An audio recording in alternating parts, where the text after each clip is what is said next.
Hi, I'm Lee Matthew Goldberg, and I'm the author of Runaway Train, a young adult book that just came out from Wise Wolf Books. And I'm so excited to talk to Rick Polito, who just had his YA book Off Trail published yesterday from Wise Wolf Books. And we're just going to have a little discussion for a few minutes about what it means to be out of the age of young adult, but writing a young adult book. So please welcome Rick. Hey, Lee, thank you very much. Here, I'll show off mine. Here it's Off Trail. Just Awesome. went up yesterday. Um, I was calling it Stoner in the Rye while I was writing it. Oh, I like that. And Stoner it's Fry. more or Yeah. less like it's a kid who's sent off into wilderness therapy and just has to deal. And a lot of things you learn set in 1980. So it's really like, fresh to me from a few years ago. Mhm. Um, but Lee, like you're saying, like being out of the age group, but still trying to keep it authentic. One of the things when I liked it from early reader reviews was, this feels authentic. This is, some people say it's refreshing that Yeah. these aren't sort of artificial kids like you see in so much YA. So I Mhm. think I read that a lot in your book too. Thank you. These are real kids. How important to you was that when you were writing? Yeah, I mean, super important. I didn't want to write about present time because I just don't know what it's like to be a 16-year-old right now. So I felt that would be inauthentic. It would be really hard for me to kind of tap into that. So I came of age in the 90s. I was a teenager in the late 90s. So it was a perfect time to kind of go back nostalgia wise and capture. And it was a long time ago, but not that long ago that I don't remember what it was like. So I feel like that really helped kind of grab the authenticity of it. And I feel like yours was exactly the same for the 1980s. How did you pull all your influences from that time? Like, how did you tap back into that era? Well, it's funny. Somebody asked me, how did you get that, sort of channel a 15-year-old? And I said, I'm a guy. We don't sort of grow past that in the first place. Sure. Um, Yeah. so there was that, but so sort of it did take a little while to remember, okay, this was going on. This is the way we talked. Here's some of the words. And then I've said this before, like profanity helped. I wrote this in a lot of ways, stream of consciousness, the way Yeah. I would have talked back then.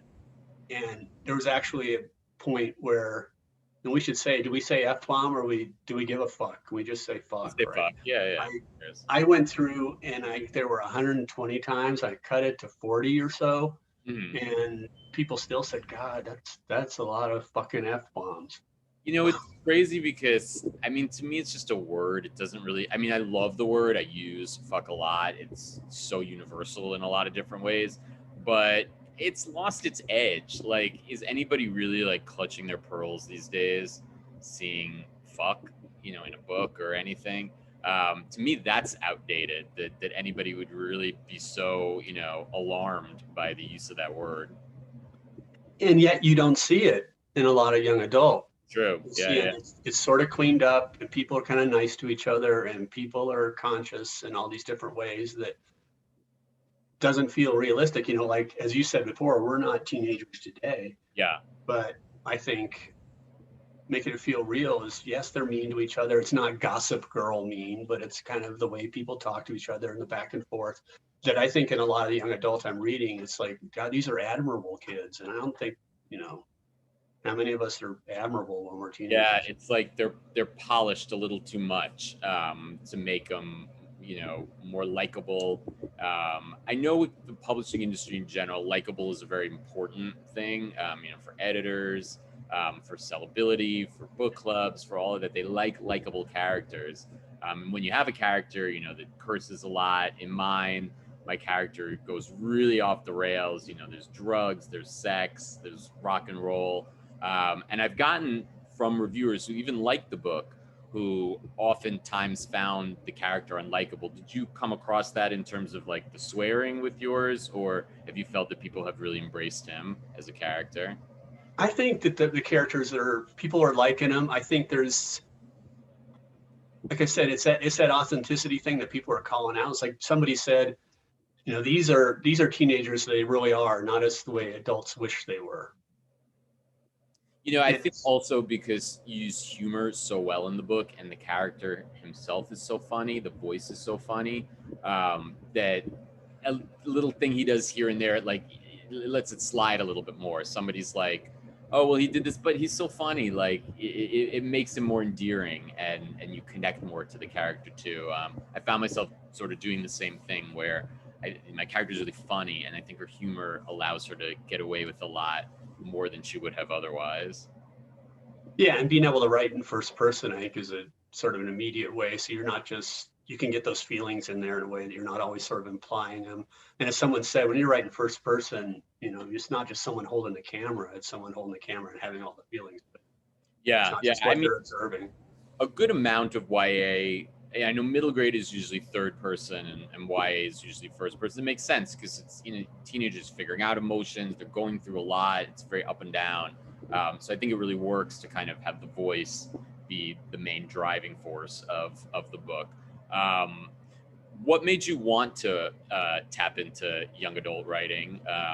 Was there like a spark of inspiration, or other books, or did the story kind of just speak to be YA?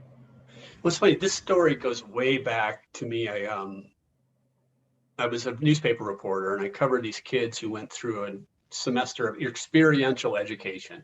Mm. And they ended up in Death Valley backpacking for part of it. And I remember seeing there's like this at-risk kind of kids, at risk, out in the wilderness camping, trying to figure some things out or whatever. It's like, God, that's a setting that's dynamic. Yeah. And that's what I wanted to write about. And for years, it's like, what's going to happen? Is it going to be some thriller? Are there going to be drug dealers, aliens, whatever?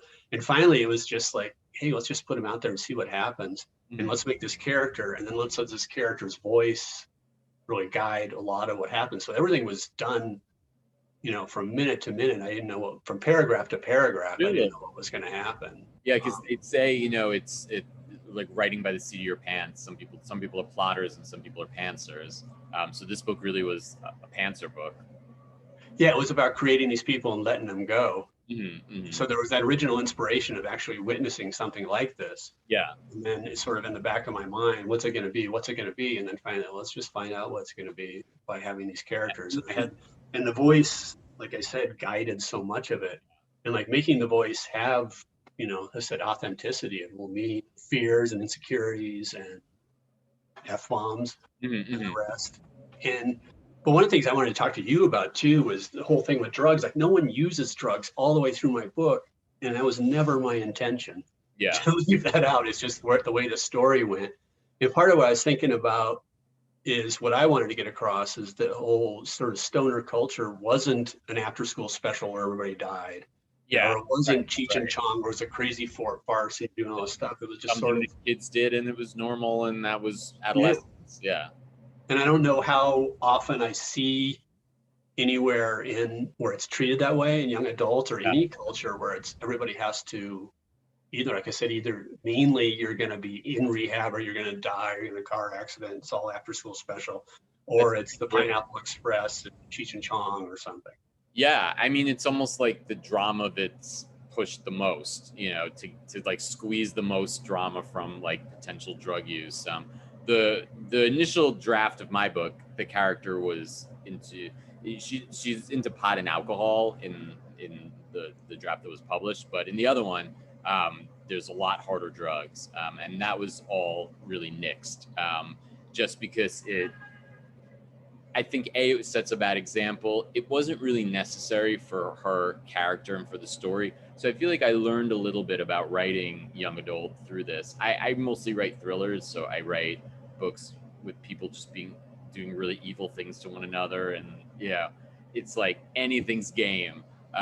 So it was interesting to have to like pull back a little bit. And to me, like when I was a teenager, I smoked pot and I drank alcohol. Like it was not a big deal. But I'll have like a commenter in Goodreads that's so shocked by the use of drugs in the book, and I'm like, she lives in LA, she's like an alternative grunge chick, of course she would be like smoking pot and drinking. I mean, it would be weird if she didn't. So it's interesting now. I don't know, people are a little bit more just like pure, and maybe in certain places they're not smoking pot and drinking at that age. I don't know. I had a fake ID. Like that was what I did. Well, wait more than we should. I always said it shouldn't be just say no. just say not so much all the time. Let's have Yeah, some, yeah. this would Like be the I drug think it's like education. balance in life. I mean, I grew up in New York City. It was a different time then. Everybody had a fake ID, and when we were 14 and 15, bars would just let us in, and we would drink beer there. Like we never even thought twice about it. So I don't know. Maybe now things are much more like cracked down, and I don't know. Kids are doing a million other things. They don't have time to like smoke a joint. I don't know. People are, they're all, the kids these days, not smoking enough pot. Yeah, they Instead of probably popping. should. They would be happier if they did. Are you working on anything new that's young adult as well? Yeah, I'm working on a couple of books, more like thrillers, a little less seat of Okay. the pants, which is, a sort of a Yeah. different way for me to come at it. Not quite as much humor. I mean, humor comes pretty easy to me. Like everybody says comedy is hard and Mm-hmm. dying is easy, is the rest of that line. Yeah. But Yeah. I think it's either there or it's not. And the story I'm working on has less of it. And it's sort of, you know, that's feels weird to me, but you follow your story, you create your characters, you kind of know where they're going, and Yeah. at Absolutely. least. But yeah, I really loved your story. I felt like it realistic, like you said. It's like the kids make mistakes. They're not all just being nice to each other all the time, and they're all have Mhm.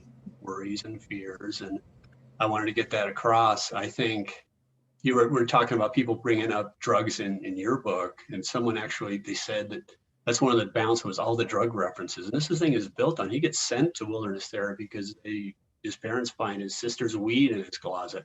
Right. I Right. don't think I could have written the book without the drug references. But one of the things I wanted to get across was so much drug education when I was young was about you're going to die, you're going to become an addict, you're going to do this.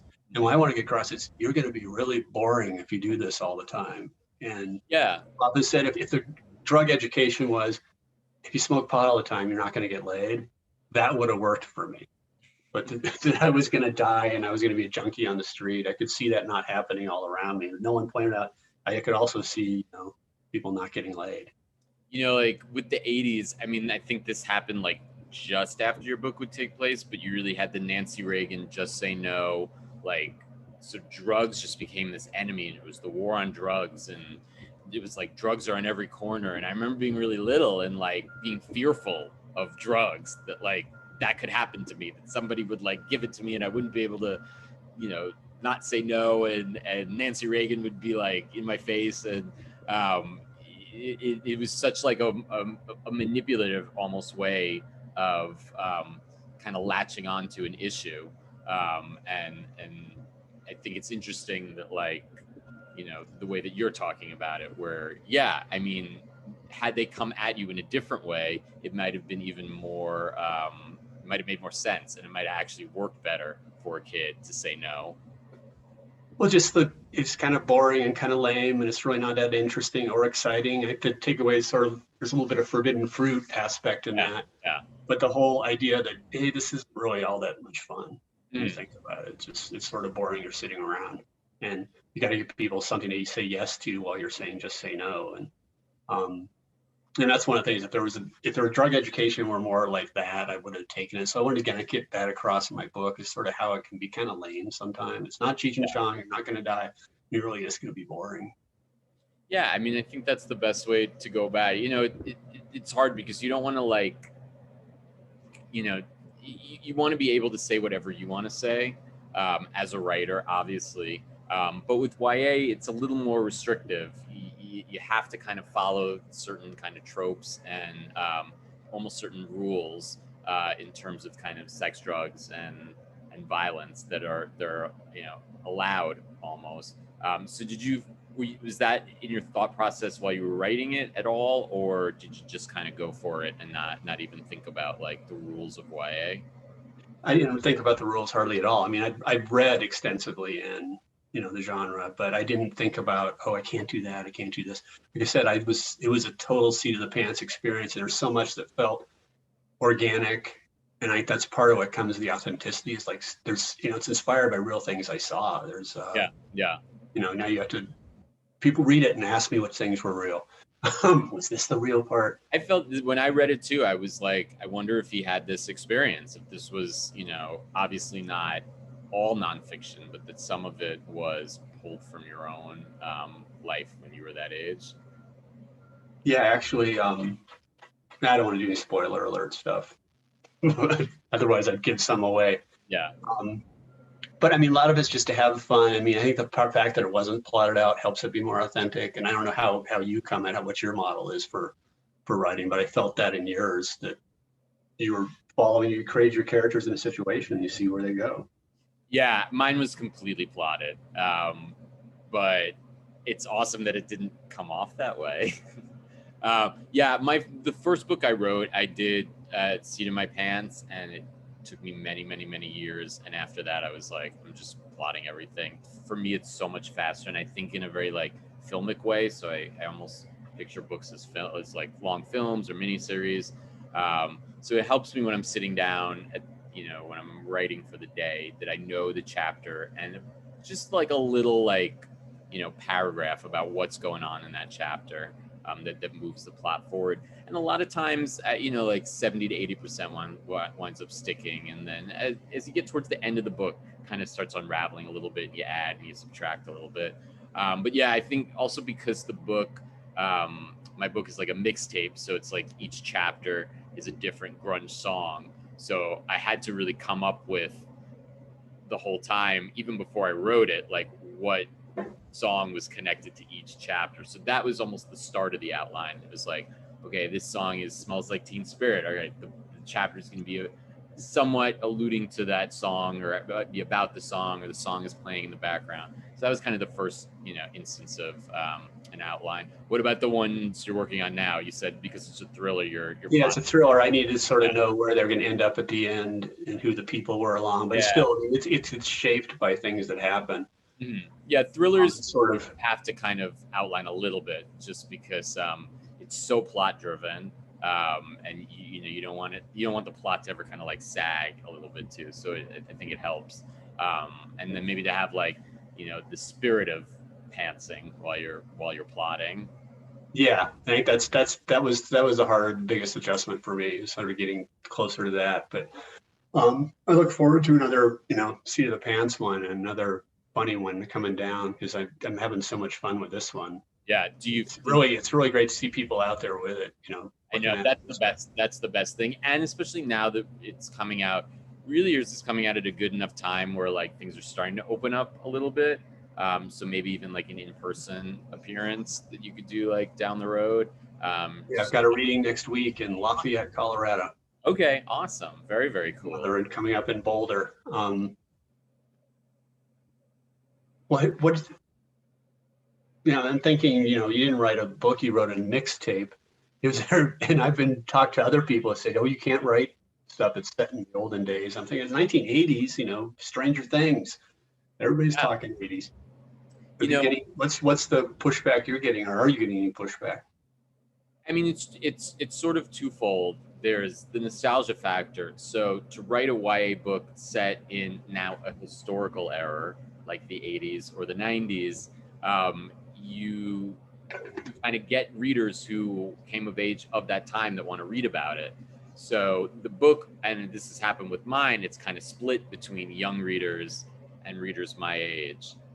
Especially a lot of like the Bookstagrammers, like they've all been like 40, so it was like they grew up with it. So that's really cool to me because I like that. I like a book that just doesn't fall in a little box and it's like these are the 4-year age gap that could read it and that's it.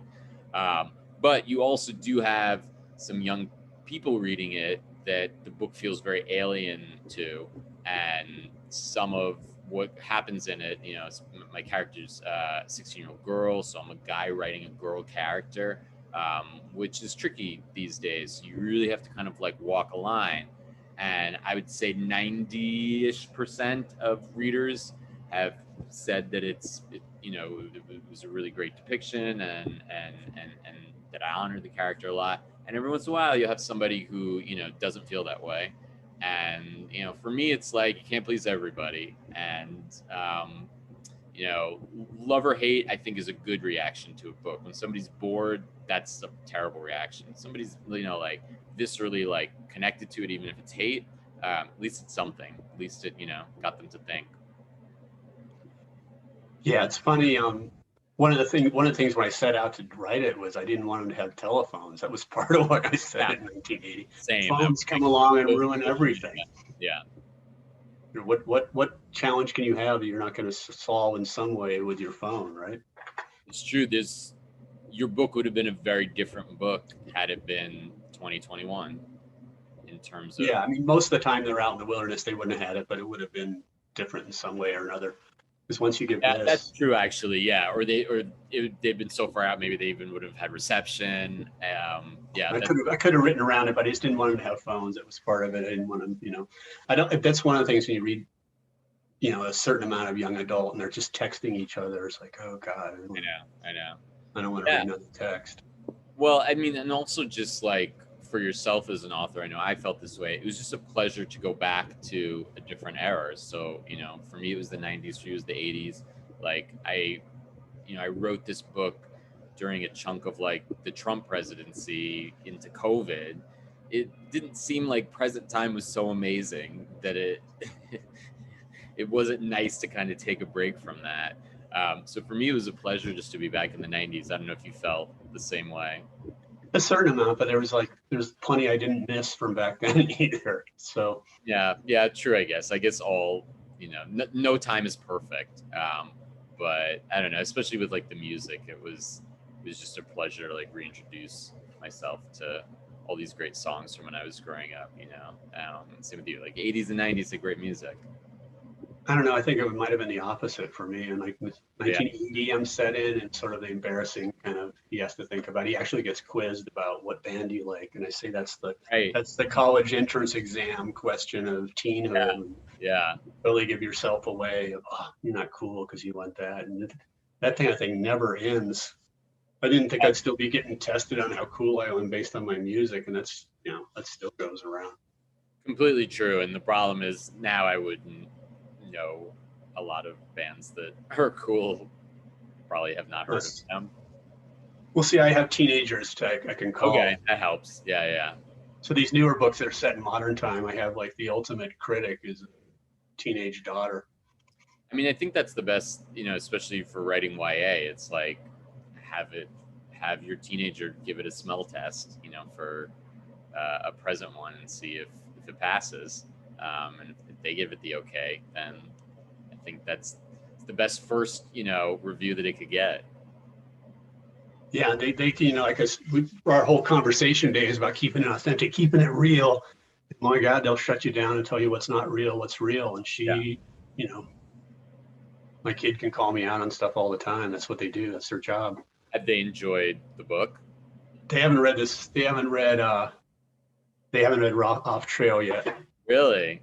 I think there's some stuff that because I think it's kind of funny because that's more set when I was a teenager, and that might make them a little more squeamish about that. There might be some cringy moments reading about, oh, your dad was a stoner.